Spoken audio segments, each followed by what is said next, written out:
ஒரு அற்புதமான ஒரு நாடு போற்றும் 4 ஆண்டு தொடரட்டும் இது பல்லாண்டு என்ற ஒரு தலைப்பில் கடந்த 4 ஆண்டுகளாக தமிழகத்திலே நடந்து கொண்டிருக்கக்கூடிய ஒரு நல்லாட்சி, அந்த நல்லாட்சி மக்களுக்கான முழுக்க மக்களுக்கான ஒரு ஆட்சியாக செயல்படுத்திய விதத்தில் அதை பாராட்டக்கூடிய ஒரு நிகழ்வாக இந்த இடத்திலே 168வது சென்னை தெற்கு மாவட்டம் சைதை கிழக்கு பகுதியின் சார்பாக திராவிட முன்னேற்றக் கழகத்தின் சார்பாக நடத்தப்படுகின்ற இந்த விழாவில் கலந்து கொள்ளக்கூடிய ஒரு அற்புதமான ஒரு வாய்ப்பை எனக்கு வழங்கியமைக்காக முதலிலே எனது அருமை சகோதரர் மாண்புமிகு அமைச்சர் மட்டுமல்லாது இந்த பகுதியிலே தொடர்ச்சியாக மக்களுக்கான பணியை ஆற்றிக் கொண்டிருக்கக்கூடிய அருமை அண்ணன் மா சுப்பிரமணிய அவர்களையும், அதே தருணத்திலே இங்கே துணை மேயராக இருக்கக்கூடிய எனது அருமை சகோதரர் மகேஷ்குமார் அவர்களையும், மற்றும் இந்த விழாவை இங்கே வந்ததுக்கு பின்னாடி தான் தெரிஞ்சிச்சு, நம்ம துரைராஜ் என்னுடைய நீண்டகால நண்பர். அவரை இங்கே தான் ஏன்னா ரொம்ப வருஷம் ஆச்சு. இதில் ஒரு பெரிய பிரச்சனை இருக்குது. என்னென்னா, நம்ம சினிமாவில் இருந்ததுனால நம்ம இங்கே பார்த்தா மோகன் இந்த விழாவை எடுத்து நடத்துகிற மோகன் என்ன சொல்கிறாரு, உங்கள் கச்சேரியெல்லாம் நம்ம இங்கே நடத்தியிருக்கிறோம். ஆமாம், அதான் எல்லாம் தான் நண்பர்கள் தான், எல்லாமே நீண்டகால நண்பர்கள் தான். அதாவது மோகன் கச்சேரியெல்லாம் வச்சுருக்கிறோம், நீங்கள் கச்சேரி நம்ம ஏரியாவில் கச்சேரிலாம் பண்ணியிருக்கீங்க அப்படின்னு சொல்கிறாரு. உண்மைதான். நம்மளை சென்னையை அப்படித்தானே அடையாளப்படுத்துச்சு, நம்ம அப்படித்தானே அடையாளம் ஆகிக்கிட்டோம்.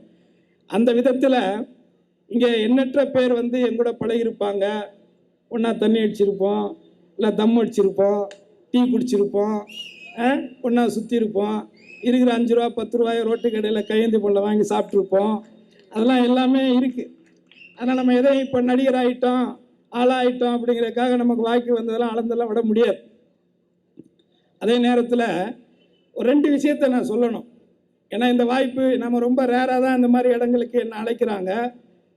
நானும் கலந்துக்கிறதும் கொஞ்சம் கம்மியாக தான் கலந்துக்கிறோம். அதிகமாக நம்ம தென் மாவட்டங்களில் தான் பயணம் பண்ணுறோம்.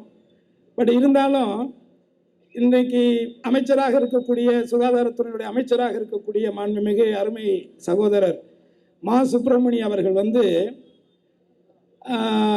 நம்ம இங்கே இந்த ஏரியாவில் தான் நான் இருக்கோம், ரொம்ப வருஷமாக இருக்கேன்ல, சைதாப்பேட்டை நம்ம ஆர்ட்ஸ் காலேஜில் நான் படித்தோம். அதனால் என்னுடைய கல்யாணம் குறிப்பாக அதில் மகேஷுக்கும் பங்கு இருக்குது. நம்ம கென்னடி இவங்க எல்லாம் அந்த காலத்தில் ஃப்ரெண்ட்ஸாக இருக்கும் பொழுது நம்ம சைதை கிட்டன்னு, அப்போ உங்களுக்கு தெரியும், அது பெரிய தலை. அது என்ன, அந்த ஏரியாவில் நம்ம லவ் பண்ணோம், வேலைச்சேரில் ஒரு பிள்ளைய லவ் பண்ணிட்டோம். அடுத்து வேறு நம்ம ரொம்ப அழகாக இருக்கோமா, அதனால் நிறையா பிரச்சனை, ஆளுக்கு ஒவ்வொரு பிரச்சனை. என்னப்பா இவ்வளோ அழகான பையனை லவ் பண்ணிட்டியே, அவனாக இருப்பானா இவனாக இருப்பானான்னு 1008 கால்குலேஷன். அதுவும் வெளியூர்லேருந்து வேறு வந்திருக்கிறான், ஆள் பார்க்குறதுக்கு ஒரு மார்க்கமாக இருக்கிறான். இப்போ அது கொஞ்சம் அப்படி இப்படிமா சதைங்கதையெல்லாம் இருக்குது. அப்போ என்ன இருக்குது, வெறும் எலும்பும் தோளும் தான் இருந்துச்சு அப்போ. அதனால் அப்போது அந்த நேரத்துலலாம் நமக்கு மா சுப்பிரமணி அவர்கள்லாம் அப்போ சேர்மனாக இருந்த காலகட்டங்கள் நினைக்கிறேன். அவரெல்லாம் ஃபோன் பண்ணி, வேளச்சேரி ஸ்டேஷனுக்கு ஃபோன் பண்ணி, அப்பா அது மாதிரி நல்ல பையன்தான்ப்பா, அவன் ஏதோ ஆள் ஒரு மாதிரி இருக்கானுன்னு நினைக்காதீங்க. ஏன்னா அந்த என் பொண்டாட்டியோட அப்பா டிஎம்கே கட்சிக்கார். அவர் வேளச்சேரியில் இந்த சர்ச்சிலெல்லாம் போய் நிறையா பேசி ஓட்டெல்லாம் வாங்குவார். அதனால் அவருக்கு நம்மளை விட அவருக்கு வேல்யூ ஜாஸ்தியாக இருந்துச்சு. ஸோ அப்படி விடுமா முடிஞ்சிச்சுன்னு வச்சுக்கோங்க. ஒரு 25 வருஷமாக இன்ன வரைக்கும் ஒரு சண்டை சச்சரவு கூட இல்லாமல், ஒரு விரல் கூட அவன் மேலே படாமல் நான் பாதுகாத்து அவளை நல்ல பிள்ளைங்களோட ஒரு குடும்பம் நடத்திக்கிட்டு இருக்கிறேன். அதுக்கு மா சுப்பிரமணி, மகேஷ் இவங்கெல்லாம் நமக்கு ஒரு காரணம். கென்னடி இவங்கெல்லாம் ஒரு காரணம். ஏன் சைதை கிட்டு, மறைந்த அண்ணன் சைதை கிட்டும் ஒரு காரணம் தான். அந்த ஆமாம், கையெழுத்து, சாட்சி கையெழுத்து போட்டவரெலாம் கீழே உட்காந்துருக்கிறாரு. ஆனால் அதையும் கடந்து பார்த்தீங்கன்னா, அப்போது நம்ம அந்த தோட்டத்தில் வேலைச்சேரில் ஒரு கவுன்சிலர் ஒருத்தர் இறந்து போயிட்டார். அவர் ஒரு குண்டா, ஒரு கவுன்சிலர் பொன் ஜெகதீசன். அவரெல்லாம் மறக்க முடியாது. பொன் ஜெகதீசன் வீட்டில் தான் பஞ்சாயத்தெல்லாம் பேசி என் மாமனார் ஒரு மனசில் ஏதோ நம்பிக்கையோடு அவரும் இறைவனடி போயிட்டார். பட் இருந்தாலும் இவர்களெல்லாம் வைத்து நம்பிக்கையை நான் ஓரளவு காப்பாத்திருக்கிறேன் அப்படிங்கிறதுல இந்த நேரத்தில் இவங்க எல்லாருக்கும் நான் நன்றி தெரிவிச்சுக்கிறேன். யாரும் இங்க மறுபடியும் பிறக்க போறதெல்லாம் கிடையாது. ஒரு வாட்டி தான் பிறக்க போறோம், அடுத்து சாக போறோம். இந்த இடைப்பட்ட காலங்களில் என்ன நினைக்கிறோம், என்ன செய்யறோம், இதுதான் செயல். ஒரு மனுஷனை மைக்கு போட்டு நம்ம புகழலாம், யாரை வேணாலும் இப்படி வேணாலும் புகழலாம். ஆனால் அப்படி புகழ்றதை விட வரலாறு ஒருவனை எப்படி புகழும் அப்படின்னால் அவர்கள் செய்யக்கூடிய செயல்தான் அவர்களை வரலாற்றில் புகழ வைக்கும்.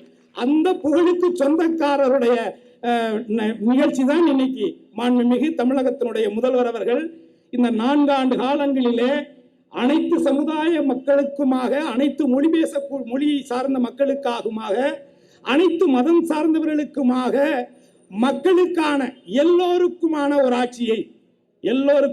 ஆட்சியை நடத்தி கொண்டிருக்கக்கூடிய அவருடைய செயல்தான் இந்த நூற்றாண்டில் எத்தனை நூற்றாண்டுகள் வந்தாலும் முத்தமிழறிஞர் கலைஞருடைய புகழ் இந்த மண்ணிலே நிலைத்திருக்கும் வரை என்னுடைய அருமை தளபதியினுடைய பெயரும் நிலைத்திருக்கும் அப்படிங்கிறது என்னுடைய நம்பிக்கை.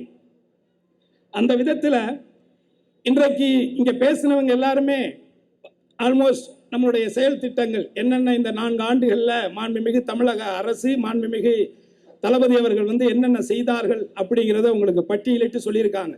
அதை விட ரொம்ப புதுமை என்னன்னா, மாண்புமிகு அமைச்சர் அவர்கள் மா சுப்பிரமணியம் அவர்கள் செஞ்ச ஒரு காரியம், மக்களாகிய உங்களிடத்திலேயே இந்த 4 ஆண்டு காலங்களில் இந்த அரசு செய்த சாதனைகளில் உங்களுக்கு தெரிந்த 3 சாதனைகளை, குறிப்பாக பெண்கள் சம்பந்தப்பட்ட சாதனைகள் என்னென்னங்கிறத மேடையிலேயே வைத்து அவர்களிடத்தில் கேட்டு அவர்கள் அதை புரிந்து சொல்லக்கூடிய ஒரு காட்சி என்பது ஒட்டுமொத்த தமிழ்நாட்டுக்கே இதுதான் முதன்மையான ஒரு நிகழ்ச்சியாகவும் காட்சியாகவும் இருந்திருக்கும். அவருடைய இந்த சிந்தனை ஒரு சிறப்பான சிந்தனை. அதற்கு உண்மையிலேயே அந்த 1000 ரூபாய்களை பெற்ற அந்த பெண்மணிகளுக்கும் இந்த 4 ஆண்டு காலங்களில் இந்த ஆட்சி, குறிப்பாக மாண்புமிகு தமிழக முதலமைச்சர் அண்ணன் ஸ்டாலின் அவர்கள் செய்த இந்த செயல்பாடுகளை உணர்வுபூர்வமாக உணர்ந்தவர்களாக அந்த மக்கள் இருந்திருக்கிறார்கள் என்பது ஒரு மற்றற்ற மகிழ்ச்சியாக இருக்கிறது. இங்க நீங்க எல்லாருமே ஒரு விஷயத்தை தெரிஞ்சுக்கணும். முக்குளத்தோர் புலிப்படையின் ஒரு அமைப்பின் சார்பாக மாண்புமிகு தமிழகத்தினுடைய முதலமைச்சர், அன்றைய முதலமைச்சர் அம்மா அவர்களால் அரசியல் படுத்தப்பட்டவன் தான் நான். அதில் எந்த விதமான மாற்று கருத்தும் கிடையாது. அதே தருணத்தில் நான் கடந்த ஒரு 3 ஆண்டுகள் மறைவுக்கு பிறகு, அம்மாவுடைய மறைவுக்கு பிறகு நான் அமைதியாக இருந்ததற்கான சில காரணங்கள் இருக்கிறது. ஆனால் நானாகத்தான் மாண்புமிகு தளபதி அவர்கள் கடந்த 2024 பாராளுமன்ற தேர்தலிலே நானாக தன்னெழுச்சியாகத்தான் ஒட்டுமொத்த தமிழ்நாட்டிலே திராவிட முன்னேற்ற கழகத்தினுடைய சித்தாந்தங்கள் மட்டும்தான் தலை ஓங்கி நிற்க வேண்டும், இதில் அந்நியர்களுக்கு இடமில்லை, இடம் கொடுக்க கூடாது என்கின்ற தமிழ்நாட்டின் மீது அக்கறையும் மொழியின் மீது அக்கறையும் இந்த இயக்கம் மட்டும்தான் அந்த சித்தாந்தத்திலே இருந்து எந்த காலகட்டத்திலும் தன்னை இடமாற்றம் செய்து கொள்ளாது என்ற நம்பிக்கையில் நானாகத்தான் தென் மாவட்டங்களிலே சென்று பாராளுமன்ற தேர்தலிலே என்னால் முடிந்தவரை மக்களிடத்தில் இந்த ஆட்சி செய்த நல்ல திட்டங்களையும் மத்திய ஒன்றிய அரசு செய்யக்கூடிய தவறான செயல்களையும் மக்களிடத்தில் எடுத்து சொல்லித்தான் நான் வாக்கு சேகரித்தேன். அந்த வகையிலே அதற்கு பிறகாக மாண்புமிகு தமிழக முதலமைச்சர் அண்ணன் ஸ்டாலின் அவர்கள் எங்களை முக்குளத்தோர் புலிப்படையை இந்த இயக்கத்தினுடைய ஒரு 75 ஆண்டு கால பவள விழா கொண்டாடி அந்த இயக்கத்தினுடைய தோழமை கட்சியாக, கூட்டணி கட்சியாக அங்கீகரிக்கப்பட்டிருக்கிறேன் என்று சொன்னால் இதை விட வேறு என்ன பெருமையாக இருக்க முடியும்? ஏனென்று சொன்னால் என்னுடைய இயற்பெயரே கருணாநிதி. எங்க அப்பா எனக்கு வச்ச பேரு கருணாநிதி. அதிலே நீங்க தெரிஞ்சுக்கலாம் நம்ம எங்க இருந்து வந்திருக்கிறோம், நம்மளோட அடித்தளம் எங்கங்கிற நீங்க தெரிஞ்சுக்கலாம். ஆனால் என்னுடைய சொந்த ஊர் புதுக்கோட்டை மாவட்டம் ஆலங்குடிக்கு பக்கத்துல மேலக்கோட்டைங்கிற கிராமத்துல தான் எங்க அம்மா பிறந்தது. தாஞ்சூர் அப்படிங்கிறது அறந்தாங்கிக்கு பக்கத்துல தாஞ்சூருங்கிற கிராமம் எங்க அப்பா பிறந்தது. 2 பேரும் பிழைக்கிறதுக்கு வேலை தேடி போன, டீ கடை வைக்க போன ஊர் தான் தஞ்சாவூர் மாவட்டம் பேராவூரணிக்கு பக்கத்துல குருவிக்கரம்பை அப்படிங்கிற ஒரு கிராமம். ஸோ அந்த இடத்துல இருந்து எங்க ஊர்ல மொத்தம் 3 எம்எல்ஏ, எங்க தாத்தா ஒருத்தர் எம்எல்ஏ, அப்புறம் என் மாமன் ஒருத்தர் எம்எல்ஏ. ஆனால் அவங்க 2 பேரும் திராவிட முன்னேற்ற கழகத்தினுடைய எம்எல்ஏ. நான் தான் இந்த முக்குளத்தோர் புலிப்படையினுடைய எம்எல்ஏ. இந்த முக்குளத்தோர் அப்படிங்கிற இந்த சமூகத்தில் முதல் எம்எல்ஏ நான் தான், ஃபர்ஸ்ட் எம்எல்ஏவே நான் தான். இதுக்கப்புறம் யார் வந்தாலும் என் ரூட்டில் தான் போகணும், நம்ம போட்ட வழி தான். ஆக இது என்ன, எதுக்காக அதை சொல்கிறோம்னா, இந்த சமூகத்தில், இந்த குறிப்பாக இந்த தமிழ்நாட்டில் மொத்தம் 336 சமுதாய மக்கள் இருக்கிறாங்க, 336 ஜாதிகள் இருக்கிறது. ஆனால் இது எல்லாமே மத்திய அரசினுடைய மாண்புமிகு சட்டமேதை அவர்கள் இயற்றிய, அம்பேத்கர் அவர்கள் இயற்றிய அந்த அரசியலமைப்பு சட்டத்திலே ஏற்றுக்கொள்ளப்பட்ட ஒன்றுதான். இங்கே இருக்கக்கூடிய ஒவ்வொருவருக்கும் ஒரு அடையாளம் இருக்கிறது. அந்த அடையாளத்தை மறைத்து வாழ வேண்டிய அவசியம் இல்லை. ஏனென்று சொன்னால் தமிழகத்திலே ஜாதி மதங்களை கடந்த மாண்புமிகு தளபதியுடைய ஆட்சி நடக்கிறது என்பதை நான் இந்த இடத்திலே உங்களுக்கு உறுதியாக சொல்லுகிறேன். பிறப்புக்கும் எல்லா உயிர்க்கும் அப்படிங்கிற அந்த வார்த்தைக்கு ஒரே வார்த்தை மாண்புமிகு தமிழக முதல்வர் அவர்கள் இந்த கடந்த 4 ஆண்டுகளுக்கான மக்களுக்கு செய்த அந்த சாதனைகள் பட்டியலிலே அவர் சொல்லியிருக்கின்ற, இறுதியாக அவர் சொல்லுகின்ற ஒரு வார்த்தை, இங்கே ஒவ்வொரு அமைப்புக்கும் ஒரு இலக்கு, ஒரு நோக்கம் இருக்கும். அந்த விதத்திலே திராவிட முன்னேற்ற கழகத்தினுடைய இலக்கும் நோக்கம் எல்லோருக்கும் எல்லாம், எல்லோருக்கும் எல்லாம். முதலிலே எல்லோருக்கும் எல்லாம் என்கின்ற ஒரே ஒரு வார்த்தையிலேயே ஒட்டுமொத்தமாக ஒரு அப்பழுக்கற்ற ஒரு அரசியலை மாண்புமிகு தமிழக முதல்வர் அவர்கள் இந்த 4 ஆண்டுகளிலே வழிநடத்தி இருக்கிறார் என்பதற்கு வேறு வார்த்தைகள் இல்லை. அந்த விதத்திலே தான் நான் சில திட்டங்களிலே எனக்கு மிகவும் பிடித்தது. ஏனென்று சொன்னால், என்னை போன்ற இளம் வயதிலே, அதாவது அரிது அரிது மானிடராய் பிறத்தல் அரிது என்கின்ற அந்த வரிகளிலே நீங்கள் நினைவு கூர்ந்து பார்ப்பீர்களே, ஆனால் கொடுமையிலும் கொடுமை, இளமையில் வறுமை கொடுமை என்று ஒரு வாக்கியம் இருக்கும். இளமையில் வறுமை ரொம்ப கொடுமை. அதை இங்க இருக்கக்கூடிய எத்தனையோ பேர் நீங்க சந்திச்சிருப்பீங்க. அப்படி உங்களில் ஒருவனாக உண்ண உணவும் உடுத்த உடையும் இருக்க இடமும் இல்லாது அலைந்த எத்தனையோ லட்ச இளைஞர்களில் நானும் ஒருவனாக இருந்தவன் என்கின்ற காரணத்தினால் மாண்புமிகு தமிழக முதல்வர் கிட்டத்தட்ட இந்த 4 ஆண்டுகளிலே மொத்தம் 120 பக்கங்கள், இந்த சாதனை புத்தகத்தை நீங்க படிச்சு பார்த்தீங்கன்னா மொத்தம் 110 பக்கங்கள் இருக்கிறது. ஒட்டுமொத்த இந்த இந்தியாவிலே ஒரு மாநிலத்திலே ஆட்சி செய்யக்கூடிய ஒரு அரசு கடந்த 4 ஆண்டுகளிலே இந்த மக்களுக்கு செய்த நலத்திட்டங்களை 110 பக்கங்களுக்கு சாதனை செய்து படைத்திருக்கிறது என்று சொன்னால், ஒட்டுமொத்த இந்தியாவிலேயே அது தமிழகத்திலே தான் நடந்திருக்கிறது. அதுவும் மாண்புமிகு தமிழகத்தினுடைய முதல்வர் மதிப்புக்கு மரியாதைக்கு உரிய அண்ணன் மு.க. ஸ்டாலினுடைய ஆட்சியிலே தான் இது நடந்திருக்கிறது என்பதை யார் ஒருவரும் மறுக்க முடியாது. அந்த விதத்திலே அந்த இளம் பிள்ளைகளுக்கான அந்த காலை உணவு திட்டம் இருக்கிறதே, காலை உணவு திட்டம், பசிப்பவனுக்கு மட்டும்தான் உணவினுடைய அருமை தெரியும். அதுவும் நான் சின்ன வயதிலே குருவிக்கரம்பே அரசு பள்ளியிலே, நான் அந்த ஆரம்ப பள்ளியிலே படித்த பொழுது ஒரு கோதுமை உப்புமா மதிய உணவாக போடுவார்கள். அந்த கோதுமை உப்புமாவை போடுவதற்கு முன்பாக ஒரு குறள் சொல்ல வேண்டும். பகுத்துண்டு பள்ளியூர் ஓம்புதல் நூலோர் தொகுத்தவற்றுள் எல்லாம் தலை என்று சொன்ன பிறகுதான் அந்த உணவை நாங்கள் அத்தனை மாணவர்களும் சாப்பிடுவோம். இன்றைக்கு அதே உணவை எத்தனையோ ஏழை எளிய மக்கள் இருக்கிறார்கள். விவசாய வேலைகளுக்கு செல்லக்கூடியவர்கள், தினக்கூலி வேலைகளாக செல்லக்கூடியவர்கள், என்ன தெருக்களை பெருக்கக்கூடியவர்கள் என்று பல தினக்கூலிகளாக இன்றைக்கு எத்தனையோ ஏழை எளிய மக்கள் இருக்கிறார்கள். அவர்கள் காலையிலே எழுந்து குழந்தைகளுக்கான உணவுகளை படைத்து செல்வதற்கு காலதாமதமாகும் என்கின்ற ஒரு அவலமான ஒரு சூழலில் அந்த குழந்தைகள் காலையிலே உண்ண உணவின்றி அந்த பள்ளிக்கு செல்லக்கூடிய அந்த உணர்வை புரிந்து அந்த குழந்தைகளுக்கான காலை உணவு திட்டத்தை அறிமுகப்படுத்தியதால் தான் ஒட்டுமொத்த தமிழகத்திலே அத்தனை குழந்தைகளும் மாண்புமிகு தமிழக முதல்வர் அவர்களை அப்பா என்று அழைக்கிறார். சில பேர் அதை விமர்சனம் செய்கிறார்கள். விமர்சனம் எது வேணாலும் செய்வான், உங்களையும் சொல்லுவான், என்னையும் சொல்லுவான், என்ன வேணாலும் சொல்லுவான் ஆயிப்போச்சு. இன்னைக்கு யாரை வேணாலும் சொல்லலான்னு ஆயிப்போச்சு. இப்போ ஒரு பையன் வந்து ஒரு பொம்பளை பிள்ளை சைட் அடிக்கிறான்னு வச்சுக்கோங்க, அந்த பிள்ளை அவனை பார்க்கலன்னு வச்சுக்கோங்க, உடனே இவன் என்ன சொல்லுவான், அந்த பிள்ளை ஐயோ கண்ணகி மாதிரி வேணா சொல்லுவானா? தப்பாதான் சொல்லுவான். அந்த மாதிரி குறை சொல்ல வேண்டும் என்ற நோக்கத்தோடு குறை சொல்லக்கூடியவர்களுக்கு நம் நேரத்தை செலவழிக்க தேவையில்லை.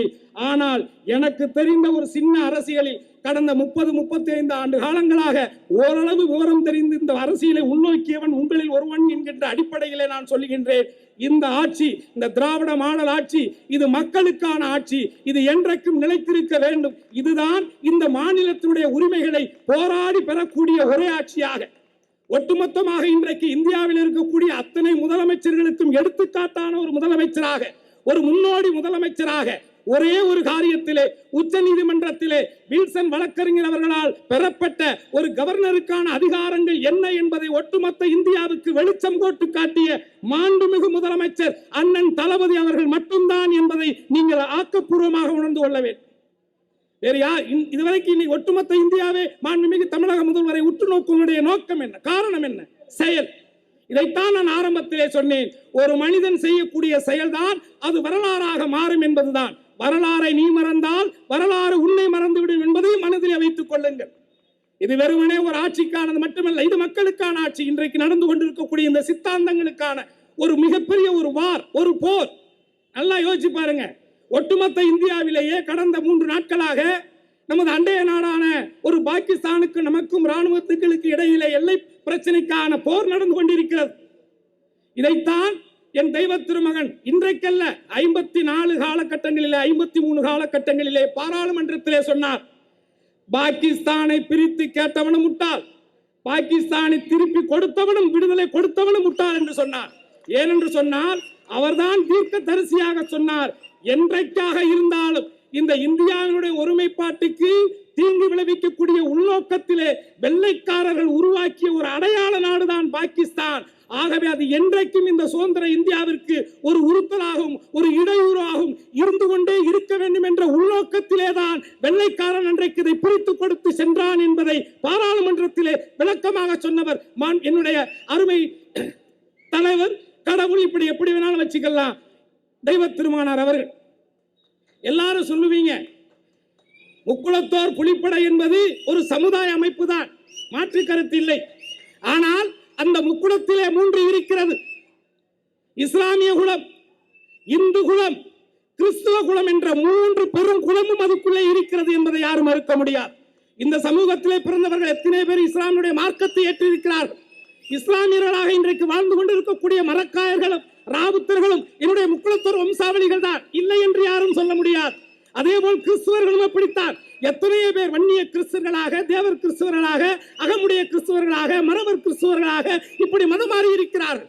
அவருடைய மார்க்கத்தின் பால்தான் அவர்கள் மரமாறி இருக்கிறார்களே தவிர அவர்களும் இந்த மண்ணிற்கு சொந்தக்காரர்கள் தான்.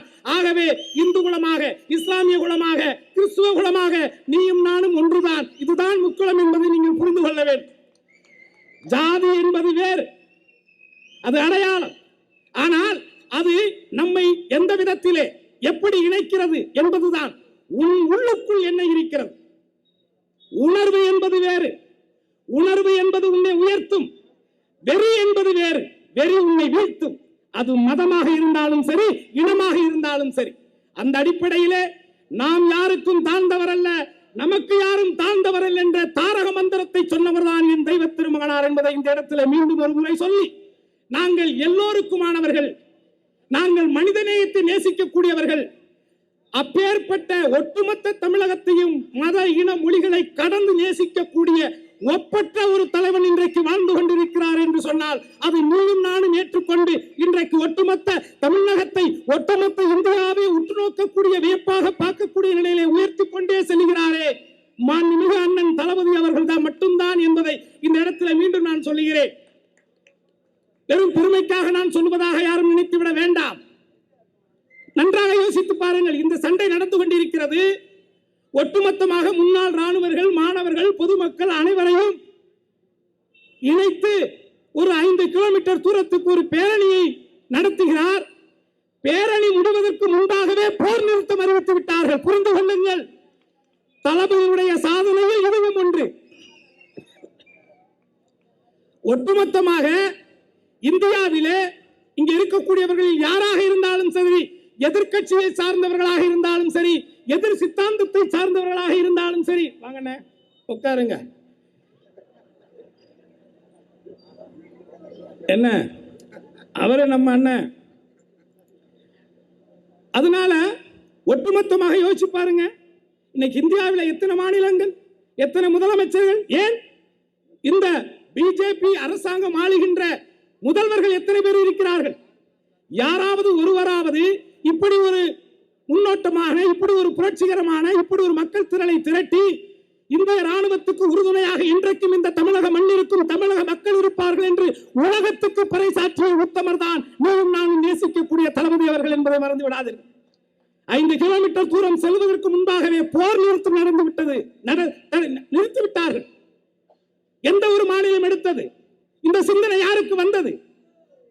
சொல்லுங்கள், யாராவது ஒருவர் சொல்லுங்கள். எந்த ஒரு மாநிலமாவது இப்படி ஒரு அண்டைய மாநிலங்களை சொல்லி எடுத்துக்கொள்ளுங்கள். பக்கத்தில் இருக்கக்கூடிய கேரளாவா, ஆந்திராவா, கர்நாடகாவா, எந்த ஒரு மாநிலம் இந்த முன்னேற்பாடை எடுத்தது? ஒட்டுமொத்த இந்தியாவுக்கு மட்டுமல்ல, உலகத்திற்கே முன்னோடியாக திகழ்ந்து கொண்டிருக்கக்கூடியவர் இன்றைக்கு உனக்கும் எனக்கும் முதலமைச்சராக இருக்கக்கூடிய தமிழகத்தினுடைய நிரந்தர முதலமைச்சராக இருக்க போகின்ற மாண்புமிகு தளபதி அவர்கள் என்பதிலே மாற்று கருத்து கிடையாது. மீண்டும் மீண்டும் நான் சொல்லுவது ஒன்றுதான், புகழ் பேசுவதற்காகவோ அவர்களை மகிழ்ச்சி ஊட்டுவதற்காக நான் பேசவில்லை. என்னுடைய வார்த்தைகள் எல்லாம் உண்மையை சொல், உறுதியாய் சொல், இறுதி வரை சொல் என்ற தெய்வ திருமகனை தலைவனாக ஏற்றுக்கொண்டவன் நான். என் வாயிலே இருந்து போய் வராது. அன்றைக்கு நான் ஒரு கூட்டணியை தேர்ந்தெடுத்தேன். அன்றைக்கு என் சமூகத்தை சார்ந்தவர்கள் அந்த கட்சியில் இருந்தார்கள். அவர்களுக்கு பின்னால் ஒரு மிகப்பெரிய ஒரு பாதுகாப்பு நான் சார்ந்த என் சமூகத்துக்கு கிடைக்கும் என்று நம்பினேன். ஆனால் அதற்கு பிறகாக என்ன நடந்தது என்பதை நீங்கள் அறிவீர்கள். நான் சொல்லி நீங்கள் அறிய வேண்டியது இல்லை. எப்படி அந்த சின்னம்மாவை பிடித்து முதலமைச்சர் ஆனவர் அடுத்து திருச்சி என்ன செய்தார், அவர்கள் திருப்பி என்ன செய்தார் என்பது உங்களுக்கு தெரியும். அது ஒட்டுமொத்தமாக என் சமூகத்துக்கு எடப்பாடி அவர்கள் செய்த மிகப்பெரும் துரோகமாகத்தான் நாங்கள் நினைத்துக் கொண்டிருக்கிறோம். ஒட்டுமொத்தமாக தமிழகத்தில் இருக்கக்கூடிய திராவிட சித்தாந்தங்களுக்கு முன்பாகவே நான் சொல்லுகிறேன், நீதி கட்சியை எதிர்த்து காங்கிரஸ் கட்சிகள் போட்டியிட்ட காலத்திலே கூட ராமநாதபுரம் மாவட்டத்தினுடைய சேதுபதி மன்னனை எதிர்த்து நின்று வெற்றி பெற்றவர் எங்கள் தெய்வ திருமகனார் அவர்கள். அவர் ஜாதி பார்க்கவில்லை. அம்பேத்கர் அவர்கள் உருவாக்கிய அந்த அரசியலமைப்பு சட்டத்திற்கு முன்பாக ஒட்டுமொத்தமாக வட மாநிலங்களிலே ஒரு குறிப்பிட்ட ஒரு சமுதாய மக்களுக்கான ஒரு மிகப்பெரிய திரள் போராட்டங்களை, அவருடைய கோரிக்கைகளை வலியுறுத்தி போராடி அந்த காலகட்டத்திலே தான் அன்றைக்கு மகாத்மா என்று அழைக்கப்பட்ட நமது காந்தி அவர்கள் ஒரு அமைப்பை உருவாக்கினார், ஹரிஜன மகாசபை என்று. அகில இந்திய ஹரிஜன மகாசபை முழுக்க முழுக்க தாழ்த்தப்பட்ட ஒடுக்கப்பட்ட மக்களுக்கான ஒரு அமைப்பாக உருவாக்கினார். அன்றைய காலகட்டத்திலே இன்றைக்கு ஜாதியவாதியாக சித்தரிக்கப்படுகின்ற என் தெய்வ திருமகனார் அவர்கள் தான் 37க்கு முன்பாக ராமநாதபுரம், விருதுநகர், சிவகங்கை இந்த 3 மாவட்டமும் ஒரே மாவட்டம். அந்த மாவட்டத்திற்கு அகில இந்திய ஹரிஜன மகாசபையுடைய தலைவராக பணியாற்றியவர் என் தெய்வ திருமகனார் என்பதை தான் இந்த இடத்தில் நான் சொல்ல விரும்புகிறேன்.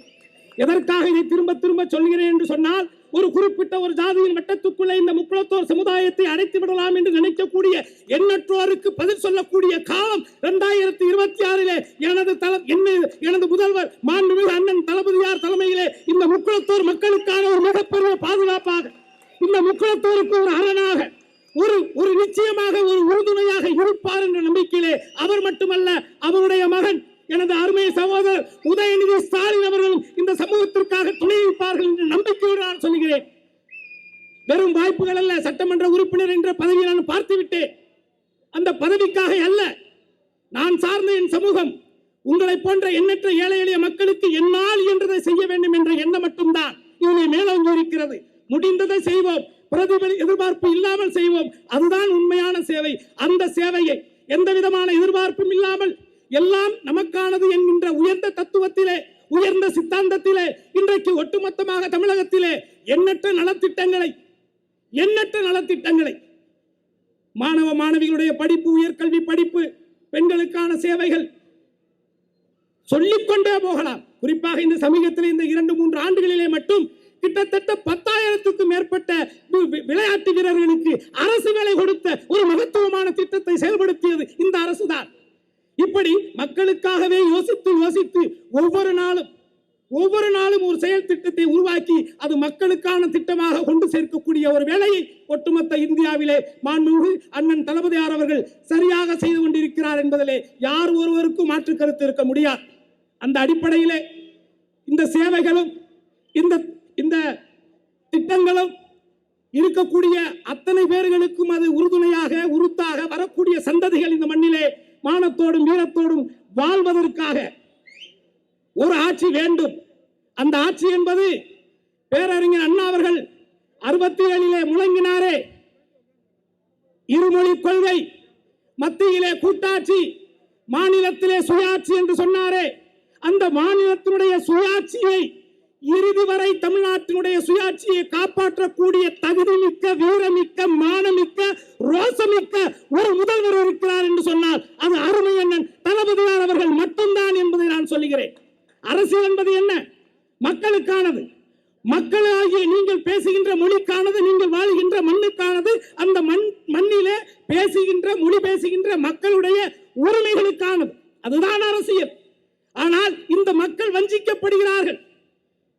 அதை நான் பட்டியலிட்டே போகலாம். ஆனால் சொல்லக்கூடிய சூழ்நிலை இப்பொழுது இல்லை. அதனால் நான் அதை தவிர்க்கிறேன். ஆனாலும் ஒன்று சொல்லுகிறேன், இந்த மண்ணுக்கான, இந்த மக்களுக்கான, இந்த மொழிக்கான உரிமைகளை எந்த காலத்திலும் விட்டுக் கொடுக்காத ஒரு மாவீரன் முதல்வராக இருக்கிறார் என்று சொன்னால் அது நமது முதல்வர் அண்ணன் மு.க. ஸ்டாலின் அவர்கள் தான் என்பதை தயவு கூர்ந்து மறந்து விடாதீர்கள். இன்றைக்கு நடந்துக்கூடிய இந்த காலகட்டத்திலே இவர்தான் நம்மையும் நம் மொழியையும் காக்கக்கூடிய ஒரு முதல்வராக இருப்பார் இருப்பார் இருப்பார் என்பதிலே எனக்கு அசைக்க முடியாத நம்பிக்கை இருக்கிறது. அரசு என்பது மக்களுக்கானது. அந்த மக்களுக்கான அரசியலை எந்த எதிர்பார்ப்பும் இல்லாமல் எத்தனையோ விமர்சனங்களுக்கு இடையே அதை தீர்க்கமாக தெளிவாக செயல்படுத்தக்கூடிய ஒரு முதல்வராக ஒட்டுமொத்த இந்தியாவை உற்று நோக்கக்கூடிய, வியப்பாக வியந்து பார்க்கக்கூடிய ஒரு முதலமைச்சராக நீயும் நானும் வாழுகின்ற இந்த மண்ணுடைய முதலமைச்சராக இருக்கக்கூடிய அருமை அண்ணன் மு.க. ஸ்டாலின் அவர்கள் மட்டும்தான் அவருடைய ஆட்சி தொடர வேண்டும். இந்த 4 ஆண்டு ஆட்சி என்பது 400 ஆண்டு காலங்கள் மீண்டும் மீண்டும் தொடர வேண்டும். நமது உரிமைகள் பாதுகாக்கப்பட வேண்டும் என்று கூறி வாய்ப்புக்கு நின்று கூறி விடைபெறுகிறேன். நன்றி, வணக்கம்.